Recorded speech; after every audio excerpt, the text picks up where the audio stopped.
queridos, tudo bem com vocês? Estamos aqui para mais uma aula do Projeto de Vida. Eu sou a professora Yara Graça, a professora que vai acompanhar vocês na aula de hoje. Bora dar uma olhadinha no nosso objeto de aprendizagem.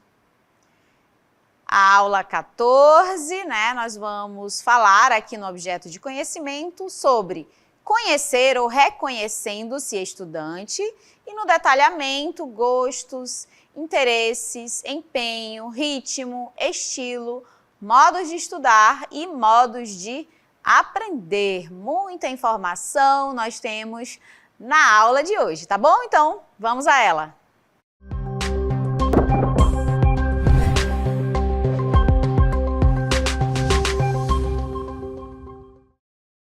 Olá, queridos! E hoje nós vamos tratar sobre um assunto muito importante, que é sobre a autoconsciência, tá? E essa palavrinha tá muito em alta, se fala muito, nesses termos de autorresponsabilidade, autoconhecimento, Tudo voltado muito para si, para esse conhecimento que a gente tem da gente mesmo. E a autoconsciência nada mais é aí de um conceito, novo, que se trata de ter consciência da própria existência, tá? Então, é quando a gente se percebe existir nesse mundo. Então, nós temos a consciência da nossa própria existência no mundo, tá? E a gente vai falar bastante na aula de hoje sobre esse assunto, sobre a gente se perceber, existir nesse mundo, tá bom? Então, bora pro conceito aí de autoconsciência, olha só. Então, a autoconsciência é um termo que denomina a busca por um conhecimento maior de si mesmo e por estar ciente da própria existência, tá? Então, é quando a gente tem consciência da própria existência nesse planeta, nesse mundo, no ambiente em que a gente vive, tá? E a existência também das nossas emoções, com o objetivo de compreender o que sentimos e também vivenciamos no dia a dia, tá? Então, essa autoconsciência, faz com que a gente se perceba nesse mundo. E aí eu lanço para vocês uma perguntinha, referente a esse tema de autoconsciência. Olha só. E aí? Estamos conscientes de nós mesmos o tempo todo? Será que é possível a todo instante, nesse momento aí que você está acompanhando a aula, será que é possível nesse momento você estar realmente consciente de si? Então, é claro que em alguns momentos da vida, em vários, melhor dizendo, a gente tem sim essa consciência da nossa existência.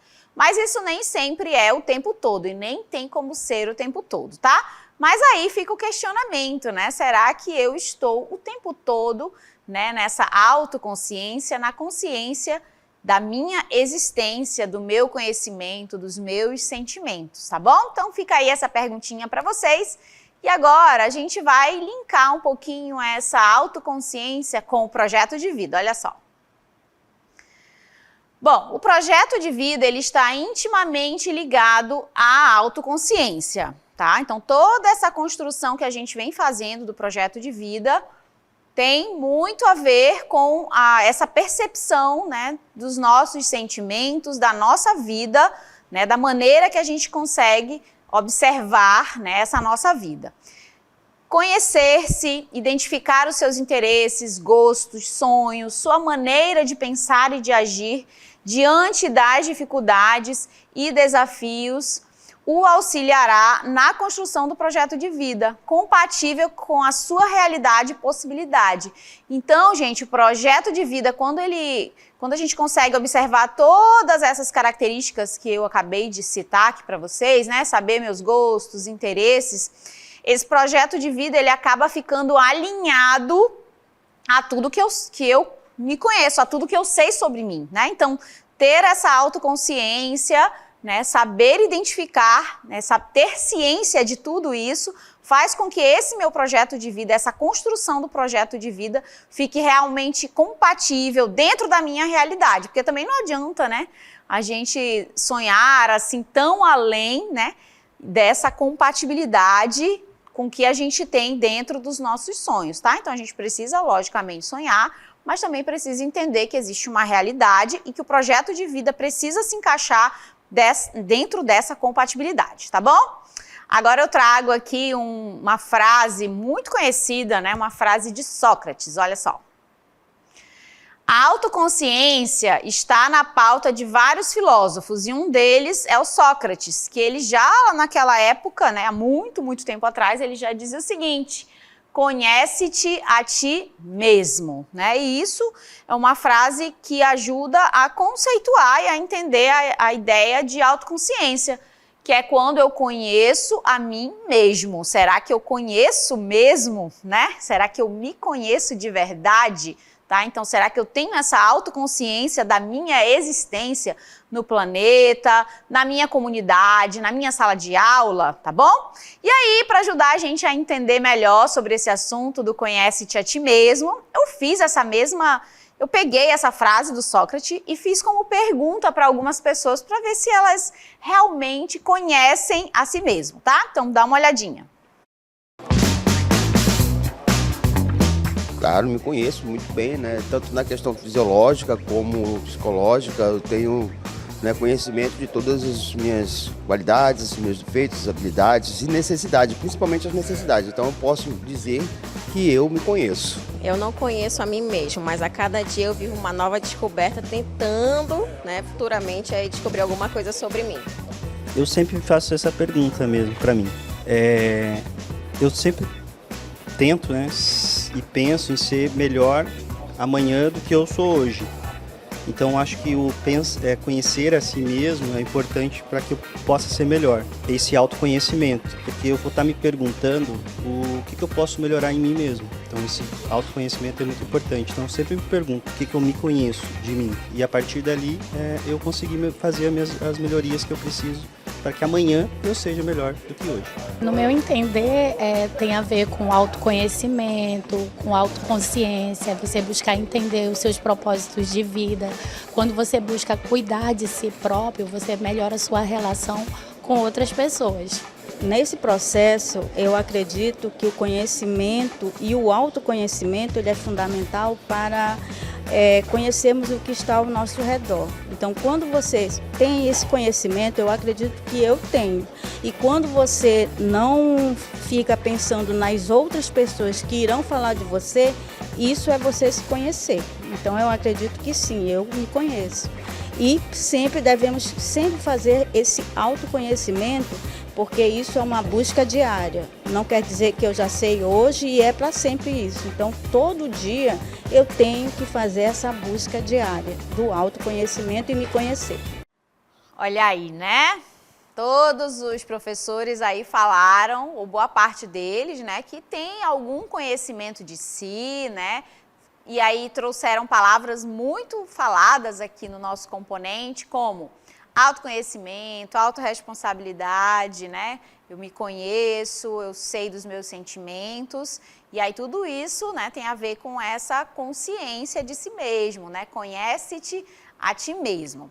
Bom, e essa frase aí, como eu falei para vocês, ela é do Sócrates, um filósofo muito famoso. Então, eu convidei um especialista, né, da filosofia, da sociologia, para explicar melhor, né, fundamentar ainda mais essa frase do Sócrates, tá? Então, eu convidei o professor Dário para ajudar a gente a entender melhor sobre esse assunto. Vamos lá.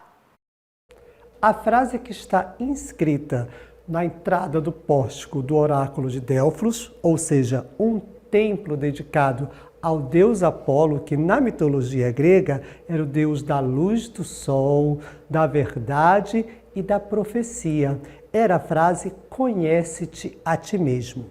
Normalmente, esta frase é atribuída a Sócrates, mas muitos autores divergem desta autoria. Contudo, esta frase buscava o conhecimento do presente e do futuro por intermédio das sacerdotisas lá do templo grego. Na filosofia socrática, conhece-te a ti mesmo se tornou então uma espécie de referência na busca não só do autoconhecimento, mas do conhecimento do mundo, da verdade, Porque para Sócrates, para conhecer o mundo e para conhecer a verdade, era necessário primeiramente conhecer a si mesmo, conhecer o seu interior, conhecer dentro de você, para depois e a partir disso conhecer o que está à sua volta. Para o pensador grego, conhecer-se é o ponto de partida para uma vida equilibrada e, por consequência, mais autêntica e mais feliz. Nesta visão, maturidade, ou seja, envelhecer, passar o tempo, não é um desdobramento natural do tempo vivido, e sim o resultado da vontade e do esforço de cada indivíduo em conquistá-la.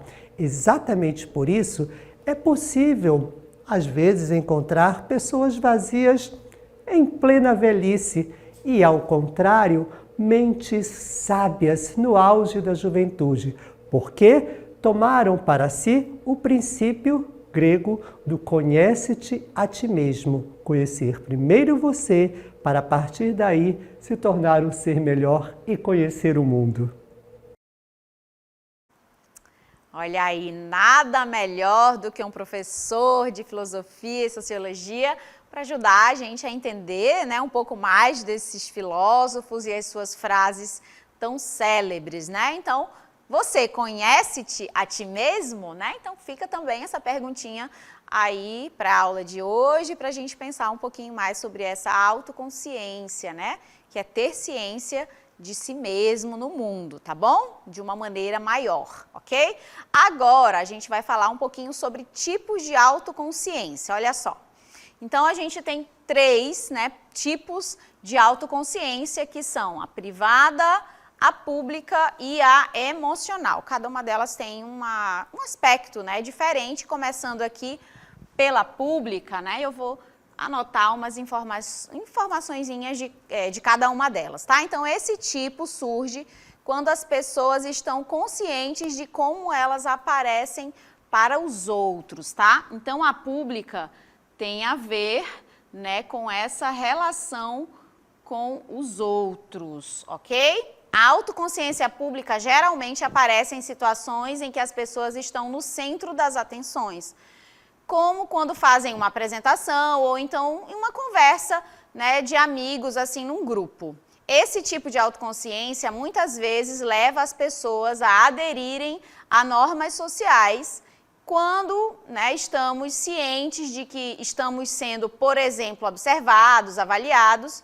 Muitas vezes tentamos nos comportar de maneira socialmente aceitável e desejável. Então, quando a gente está diante ali, né, de outras pessoas, a gente acaba, né, tomando uma ciência diferente de como se a gente estivesse sozinho, por exemplo, num quarto, né? A autoconsciência pública também pode levar a uma ansiedade de avaliação, ou seja, as pessoas ficam angustiadas e preocupadas com a forma como são percebidas pelos outros, tá? Então, dependendo aí, né, desse seu nível de ansiedade, isso pode, por exemplo, se tornar uma timidez, né? A pessoa um pouco mais tímida, ela acaba não tendo essa autoconsciência do que é público, tá? Então, quando a gente domina, né, essa autoconsciência na situação do público, a gente acaba se comportando de acordo com o que as pessoas esperam que a gente se comporte, né? Agora a gente vai dar uma olhadinha na privada, né? Autoconsciência privada. Olha só. Vamos voltar aqui para a imagem da cartela, né? E eu vou escrever também uma palavrinha aqui na autoconsciência privada. Bom, esse tipo acontece quando as pessoas se tornam conscientes de alguns aspectos de si mesmos, tá? Então, já no caso da privada, tem a ver com si mesmo, tá? São informações ali, a ciência de você mesmo, sozinho, né? Mas apenas de uma maneira particular, você com você mesmo. Ver o seu rosto no espelho é um tipo de autoconsciência privada. Sentir o estômago revirar quando você percebe que esqueceu de estudar para um teste importante. Ou, por exemplo, sentir o coração palpitar quando vê alguém a quem é atraído, também são exemplos de autoconsciência privada. Então, são situações ali que você consegue observar em você mesmo, tá bom? Então, diferente aí da pública. Pública é a consciência em relação aos outros e a privada, o nome ajuda a gente também a entender melhor, né? E por último, a gente vai para emocional, olha só. Já na emocional, essa autoconsciência emocional, às vezes, por exemplo, um sinal saudável de maturidade emocional. Ela pode ajudar as pessoas a se encaixar e funcionar dentro de uma comunidade.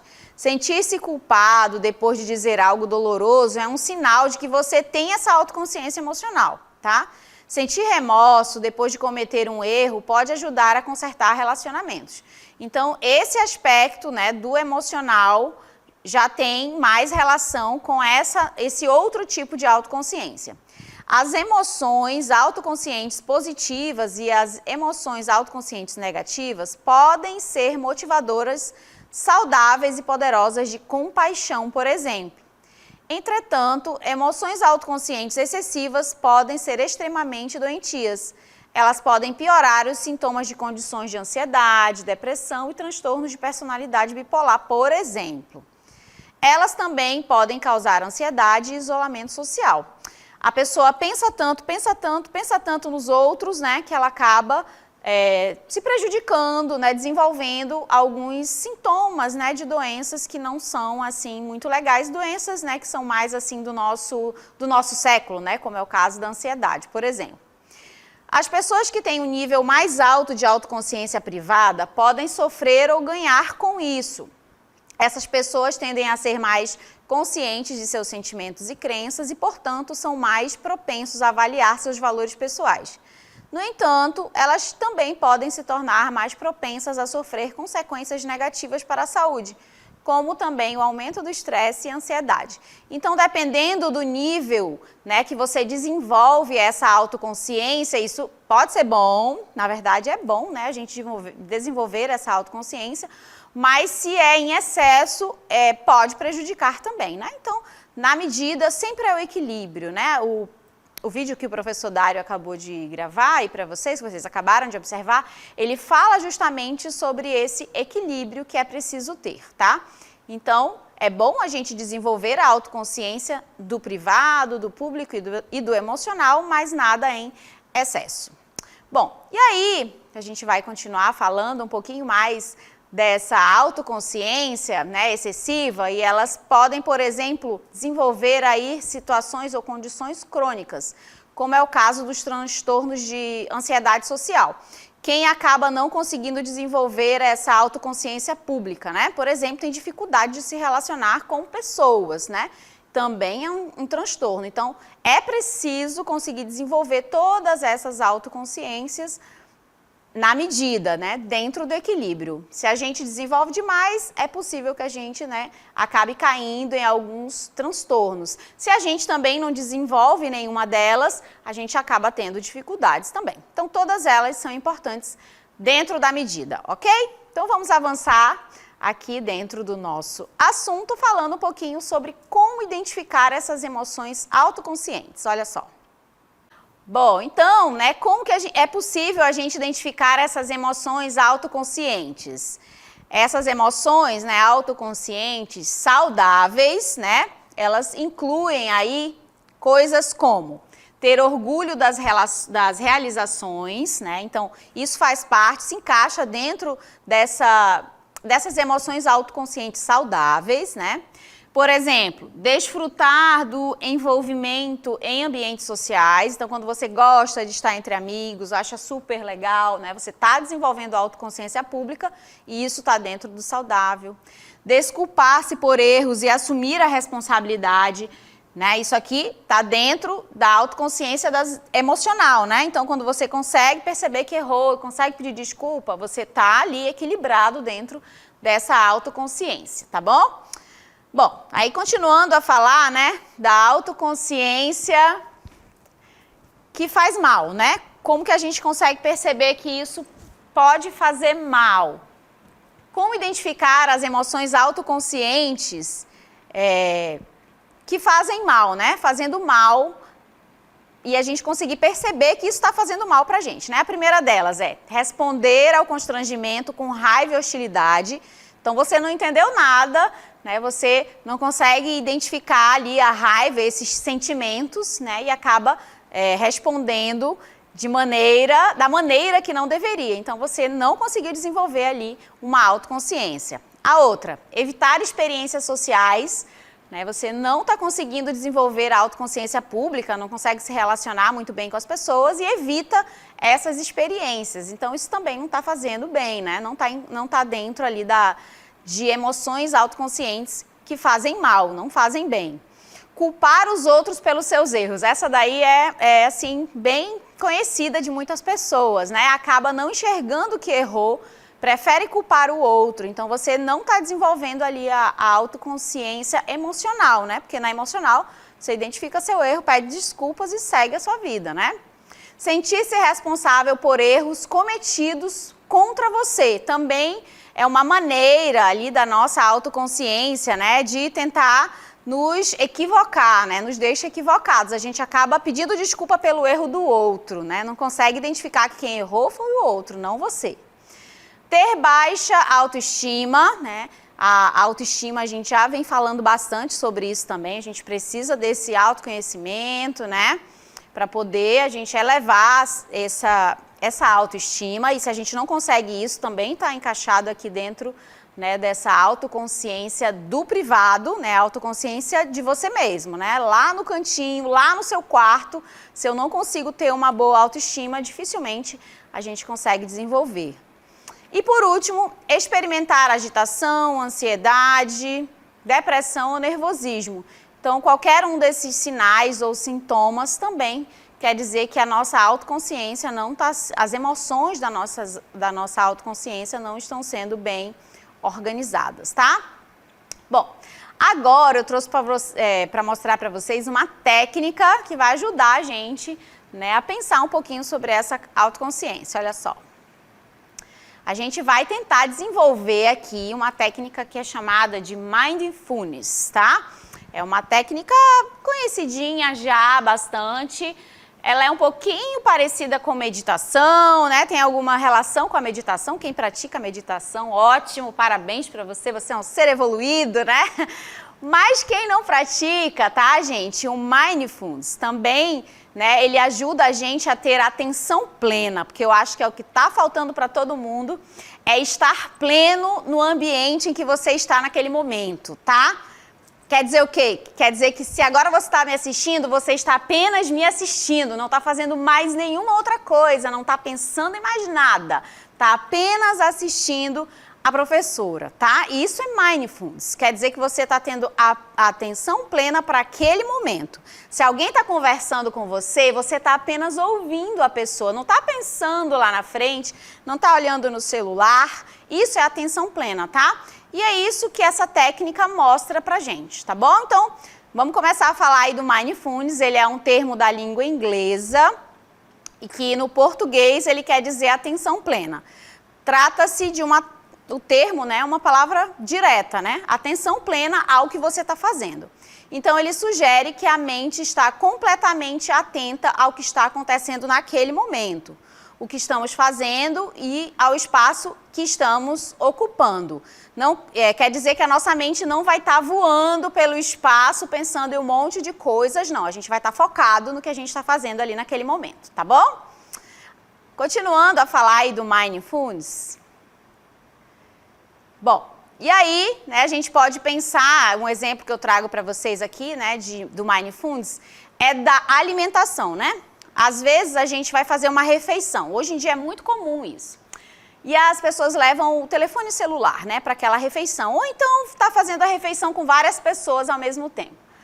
E aí a pessoa nem presta atenção no que ela está comendo. Ela não sabe diferenciar o gosto do frango, da carne, do arroz, porque ela está no celular ou ela está interagindo com outras pessoas. O momento da alimentação, segundo o Mindfulness, também é um momento de atenção plena, tá bom? Agora eu trago aqui a imagem, né, do Mindfulness para a gente relacionar todos eles. Então, de que maneira, né, isso pode acontecer? Ó?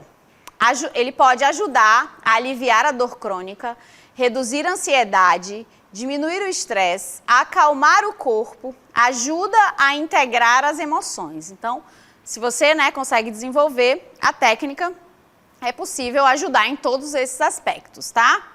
Maneira de inserir o Mindfulness na nossa vida. Olha só, é bem fácil. São técnicas bem fáceis de fazer. Pode avançar. Isso, olha, nós temos a prática formal, como eu comentei, é a meditação. Quem pratica, ótimo, parabéns, né?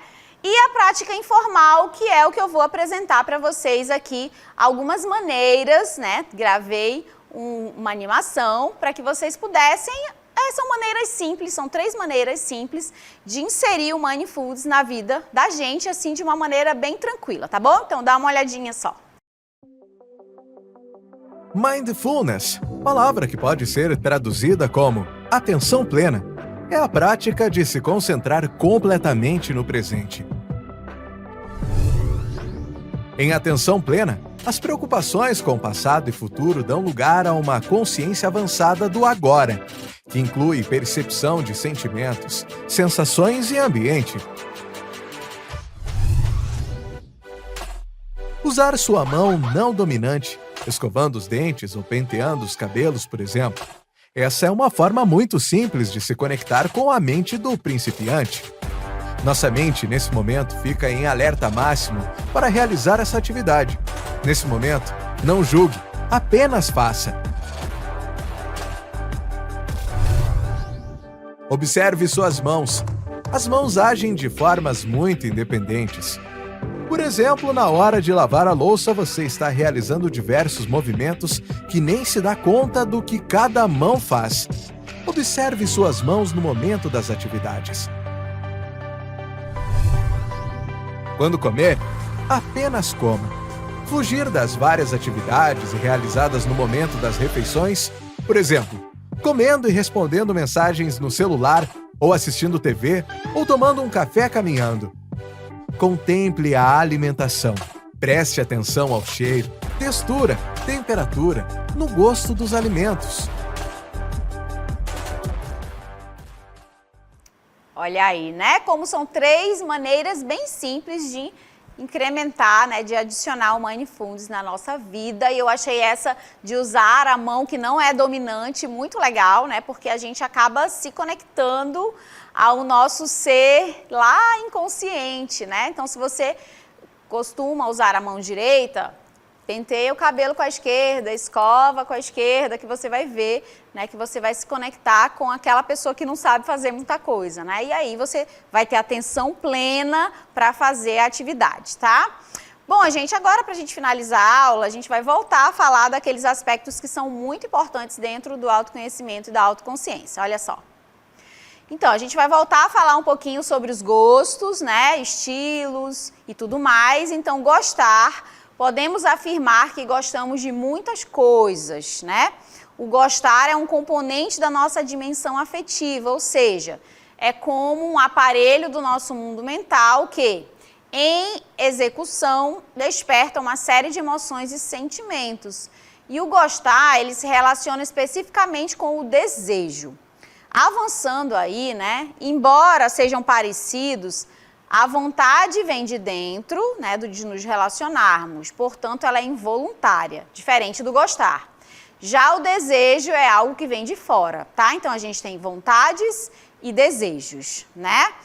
E aí a gente vai avançar, né, um pouquinho mais e vamos falar das diferenças. Bom, então se eu já sei os gostos, os meus gostos, né? Quando os nossos gostos não são diferentes dos outros, das outras pessoas, e os desejos são desvalorizados, a vergonha, a tristeza, a raiva e o medo podem surgir como reações ao risco de não mais pertencer àquele grupo a que a gente faz parte. Então, a ideia, né, é que quando a gente está ali conectado a um grupo, os gostos e desejos sejam parecidos, né? Assim, devemos encontrar o equilíbrio entre pertencer a um grupo e também manter a individualidade. Valorizar os nossos desejos e as nossas preferências sem invalidar a dos outros. Isso é muito difícil, né? E é aí que entra a bendita empatia, né? Que a gente vem falando bastante, que é justamente essa habilidade socioemocional de nos colocar no lugar das pessoas, né? Quando a gente se coloca no lugar dela. e acaba sentindo os mesmos sentimentos. É por meio da empatia que conseguimos observar uma situação sobre outra perspectiva, praticando assim a compreensão e também a solidariedade. E por último, né, palavrinha também chave aqui do nosso projeto de vida é a tolerância. A tolerância relaciona-se à empatia, né, está relacionado aí à empatia, uma vez que ao adotarmos uma postura de empatia, ficamos mais propensos a respeitar e a aceitar aqueles que sentem, pertencem, pensam e se relacionam com os outros de modo diferente do nosso. Então, a gente tem que saber identificar nossos gostos e desejos, tentar caminhar com as pessoas que têm essas mesmas características e ter empatia e ser tolerante com aqueles que pensam diferente da gente, né? Então, essa é a ideia, ok, gente? Por aqui finalizo a aula de hoje. Espero que vocês tenham gostado. Até uma próxima oportunidade. Tchau, tchau.